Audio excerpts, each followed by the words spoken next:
गिबियावनो बाथौ बिमुसा जानानै बरायनाय थाबाय बे समावहाय जिहेतुके सानजा बाक्सा जिल्लानि सालाइजारनि बे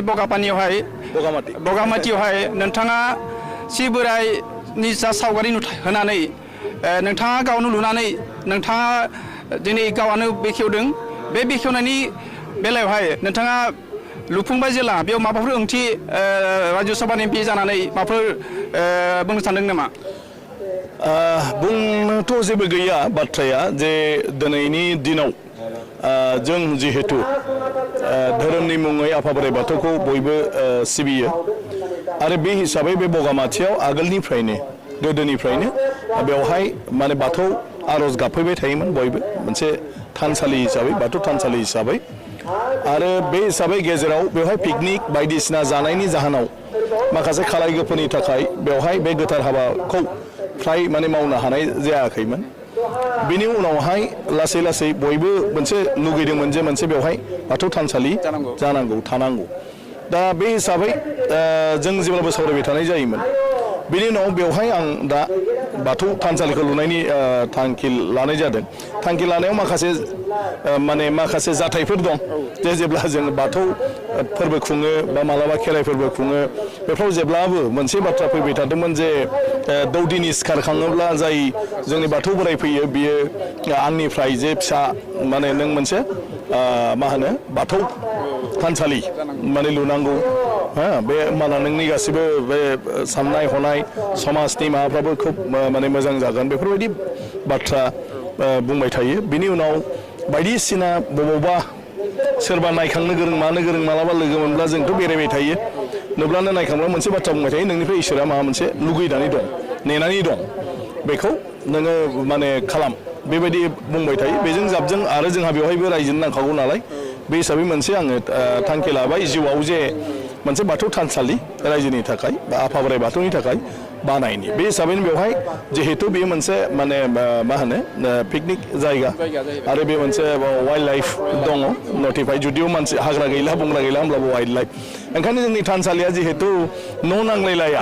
बे हिसाबै बेखौ उदाङैनो मोनसे पिकनिक स्पट बा टुरिस्ट प्लेस हिसाबै बेवहाय खालामनाय जादों बेजों लोगोसे जिहेतु बे जोंनि बाथौ धोरोमा खुब प्राइभेटलि जोंनि बर' समाजावल' सोलिबोदों बेयो बयनिबो थाखाय उदां दा बयनि थाखाय उदांब्ला बाथौ धोरोमा मा बाथौआव मा दं मा गैया बेखौ बयबो एसे मोनथिनांगौ दा मोनथिनांगौ हिसाबै किसु बेवहाय प्रजेक्टखौ लादेरनाय जादों जे जोंनि बाथौ गुरु मोनसिं सिं बोराइनि मोनसे सानबोलावरिजों बे मुर्तिखौ मुसुखाखौ दानाय जादों जेराव जोंहा मोनसिं सिं बोराइ दं नाथाय बेखौ जायफ्रा मोनथिबोआ बेवहाय फैनानै बे मुसुखाखौ नुयोबा बेयो धोरोम गुरुना मोनथियोब्ला आरो मोनसिं सिं बोराइआ सोरमोन बिनि जिउ जारिमिनखौ जुदि एसे लिरनाय थायोब्ला मानसिफ्रा गोरलैयैनो मोनथिनो हायो ओंखायनो बेखौ जोङो मुसुखाखौ बानायनाय जादों बेनिफ्रायबो मोनसे सावगारि जोङो सल' माने होनाय जादों जिथु खुगा खुगा सोलिबोनाय जे माने मोनसिं सिं बोराइआ सोर सिजौआ मा बाथौ धोरोमा माबोरै जाखो आरो दिनै बाथौखौ बोरै फालिनाय जाखो बेबायदि मोनसे सुंद' जारिमिनखौ सावगारिजों जाहाथे बयबो गोरलैयैनो हमनो हायो बुजिनो हायो बे हिसाबै मोनसे सावगारि सल' बेवहाय दोननाय जादों आरो बेखौ जों उनावहाय एसे जौगा थाखोनि माने खालामगोन बिनि उनाव जोङो बाथौ बिन्दो बेवहाय खालामनाय जादों आफा बोराइ बाथौनि मुङै आरो आरज गाबनो हानाय रोखोमनि जों मोनसे प्लेटफर्म बानायदों आरो जायखि जाया बेवहाय बाथौ सिबियारिफ्रा फैनानै आरज गाबोब्ला जाहाथे टेम्परारि टेन्ट खोबनो हायो बेनि थाखाय जोङो माखासे आइरन स्ट्राक्चारखौ खालामनानै दोननाय जादों जाहाथे गोरलैयैनो बेवहाय टेन्टखौ खोबफैनो हायो दा बेवहाय जिहेतुके मोनसे थानसालि थागोन बे थानसालिजों दाजाबदेरनाय गुबुन हादोरनिफ्राय दावबायारि फैगोन बा गोबां सिबियारि फैगोन बे बेलायावहाय बे सिबियारिफोरनि थानाय बा दावबायारिफोरनि थानाय बेबस्था लाफादेरदों नामा बे हाबाफारिनि गेजेरजों औ जोङो बेवहाय अलरेडि मोनसे माने मा होनो धोरोमारि जायफोर पर्यटकफोर दं माने दावबायारिफोर दं बिसोरनि थाखाय बेवहाय मेडिटेसन खालामनो हानाय आरो थानो हानायनि थाखाय जों मोनसे प्रजेक्ट लादों आरो बेखौ थाबैनो खालामनाय जागोन दिनै गोबां जों बेयाव मोनसे आं आगोलावनो बुद्ध स्टेचु बुद्धनि मुसुखा बुद्धदेबनि मुसुखा मोनसे वर्ल्डनि पिसनि सिम्बल हिसाबै ब्लेसिं बुद्धा माने बोर सारस्रिनाय बुद्धा होननानै बानायनाय जादों बे हाजो सायाव दङ आरो बेखौ लानानै गोबां बुद्धिस्ट कान्ट्रिनि मानसिफ्रा जेब्ला फैयो गुवाहाटियाव जायफ्रा मोनथिगौ बिसोर बेवहाय फैनानै भिजिट भिजिट फैयो माने भिजिट खालामफैयो थाइलेण्डनिबो गोबां फैबाय थायो बिथांमोना जेब्लाबो बुंबाय थादों जे बिथांमोना मेडिटेसन खालामनो गोसो आरो फैब्ला मेडिटेसन खालामो ओंखायनो थानायनि बेबस्था थायोब्ला मोजां जायो बिनि उनाव बे बाथौ थानसालि लुनायखौ नुनानैबो बयबो बिराद बाख्नायलांदों मोजां मोनलांदों जे मोनसे बियो मिथिंगायारि मोनसे धोरोम माने बिनिफ्रायनो उत्पन्न जाखानाय मिथिंगानिफ्रायनो सोरनिफ्राय फैनाय नङा ओंखायनो बिसोरो बुंदों जे बेबो जायोब्ला बेबो मायोब्ला जों बेवहायनो माने फैनानै जोंनि माखासे समखौ मेडिटेसन खालामनानै इसोरनि नामाव जों हगारनो हागोन ओंखायनो बेवहाय बयबो मेडिटेसन खालामनो गोसो गतिके बे हिसाबै आरो जोंहाबो सानफ्रामबो बेवहाय बाथौ आर'ज गाबनायनि बयहाबो गोसो खालामो बे हिसाबै जिरायग्रा थाग्रा बेफोरनि बेबस्थाखौ जोङो दा खालामनो लादों आरो बेखौ मोनसे पार्क बायदि आफा बोराइ बाथौनिनो आफानिनो पार्क बायदि जों खालामनो नागिरदों जेराव मानसिफ्रा बेवहाय जाया लोङा जासे बेवहाय जेन' समय माने खाथायनो हायो फैनो हायो जिरायनो हायो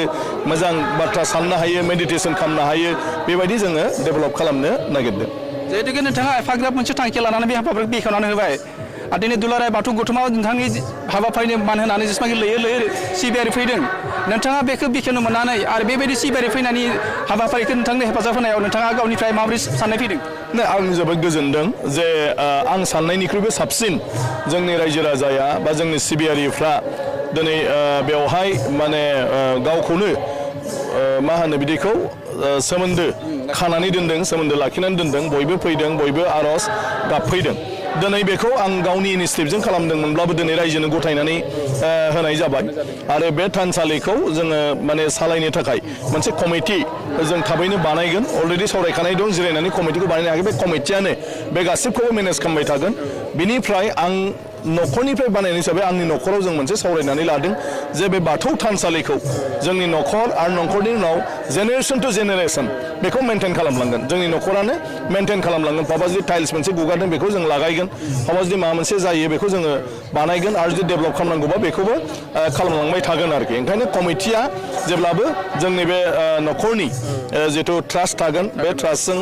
रायज्लायनानै बिसोरो बेखौ जेब्लायबो जुगामि हिसाबै लाखिलांगोन बे जुदि 100 बोसोर 100 इयार्सब्लाबो 1000 इयार्सब्लाबो बेयो जाहाथे बिगोमा गैयै जाया ओंखायनो बेखौ जोथोन लागोन आरो बे हिसाबै आंनि फरियालाव जों रायलायलायदों जे इयुनाव जेसेबां जोंनि ब्लाडनि मानसि बिसोरो बे ट्रास्टआव गोसो जाब्लानो थानो हागोन आरो बे थानसालिखौ दायथ' लानो हागोन जे दिनै 50 बोसोर बा 100 बोसोरनि उनावबो सोरबाया जुदि आवगायबोयो जे आंबो माने बे बिश्वजित दैमारिनि बंस'नि मानसि गतिके आंबो लुबैयो आंबो ओरै खालामनो होनबा बेबो ट्रास्टआव मेम्बार जानो हागोन आरो बेबो बेवहाय माने हाबनानै बिनि डेभेलपमेन्टनि थाखाय खामानि मावनो हागोन आरोखि 28 जानुवारियावहाय बाथौ गोथार सान बे बाथौ गोथार साननि हाबाफारिया बे जायगायाव